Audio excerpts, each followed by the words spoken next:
Assalamualaikum warahmatullahi wabarakatuh. Perkenalkan, nama saya Alda Yuliana. Di sini saya akan mempresentasikan terkait strategi dan tindakan dari mata kuliah Manajemen Strategi. Tujuan jangka panjang. Tujuan jangka panjang mempresentasikan hasil yang diharapkan dalam mengikuti strategi tertentu. Sifat tujuan jangka panjang antara lain kuantitatif, dapat diukur, realistis, dapat dimengerti, menantang, hierarki, dapat diraih, dan selaras antara unit organisasi. Tujuan keuangan dan tujuan strategi.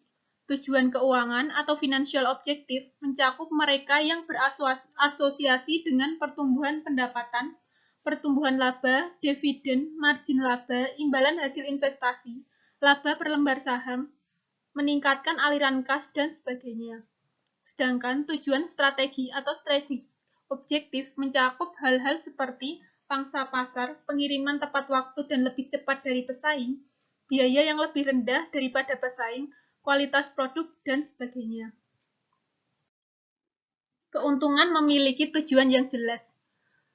Memberikan arah dengan mengungkapkan harapan, memungkinkan sinergi, membantu dalam evaluasi dengan menyajikan standar, menetapkan prioritas, mengurangi ketidakpastian, meminimalkan konflik, menstimulasi usaha, membantu dalam alokasi sumber daya, membantu dalam mendesain pekerjaan, serta memberikan dasar untuk pembuatan keputusan yang konsisten.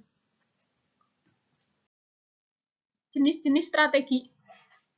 Yang pertama, integritas ke depan, melibatkan perolehan kepemilikan atau mengikat kontrol atas distributor dan peritel.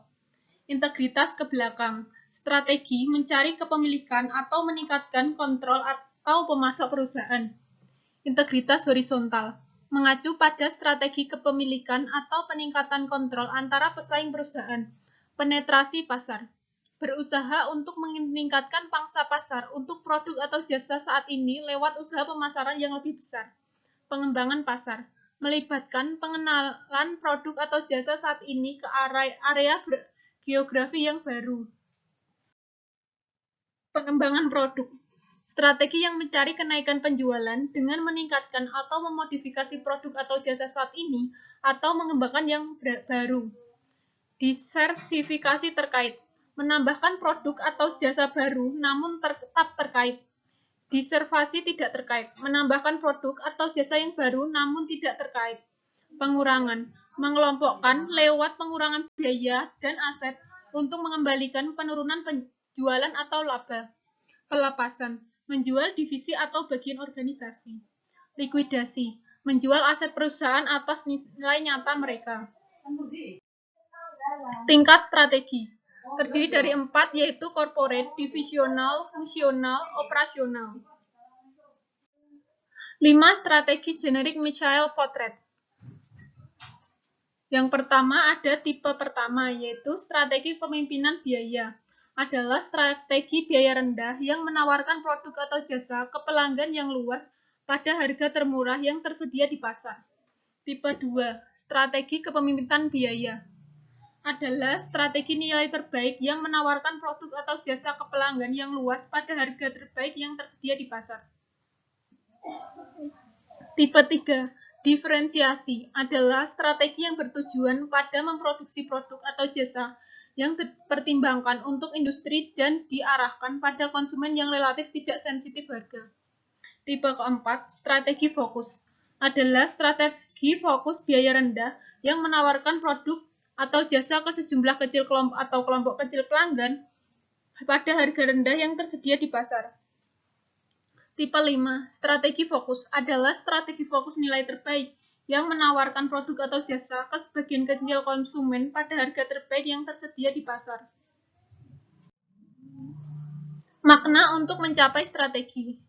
Yang pertama, kerjasama antar pesaing. Kolaborasi antara pesaing untuk meraih kesuksesan kedua perusahaan harus berkontribusi dalam sesuatu yang khusus seperti teknologi, distribusi, penelitian dasar, atau kapasitas manufaktur. Ventura bersama dan kemitraan. Ventura bersama merupakan strategi yang populer yang terjadi ketika 2 atau lebih perusahaan membentuk kemitraan atau konsorsium sementara untuk tujuan pengambilan beberapa kesempatan. Merger atau akuisisi. Merger atau akuisisi terjadi ketika organisasi besar membeli atau mengakuisisi perusahaan yang lebih kecil ataupun sebaliknya. Akuisisi ekuitas privat. Tujuan yang tampak dalam akuisisi ekuitas privat atau PE adalah membeli perusahaan pada harga rendah untuk menjual kemudian pada harga yang tinggi. Keuntungan pelangkah pertama. Keuntungan pelangkah pertama mengacu pada keuntungan yang dapat diperoleh perusahaan dengan memasuki pasar baru atau mengembangkan produk atau jasa baru berdasarkan perusahaan pesaing. Alih daya atau resourcing. Alih daya proses bisnis melibatkan perusahaan yang mengerjakan perusahaan lain untuk mengambil alih beberapa bagian dari fungsi operasional mereka. Kesimpulan, dari keterlibatan dalam aktivitas manajemen strategi, manajer dan karyawan memperoleh pemahaman yang lebih baik dalam prioritas operasional organisasi.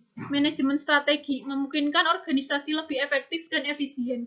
Manajemen strategi dapat mempresentasikan, mengantisipasi, serta secara konsisten merespon pertanyaan dan isu-isu yang muncul. Sekian dari saya, ada kurang lebihnya mohon maaf. Terima kasih. Wassalamualaikum warahmatullahi wabarakatuh.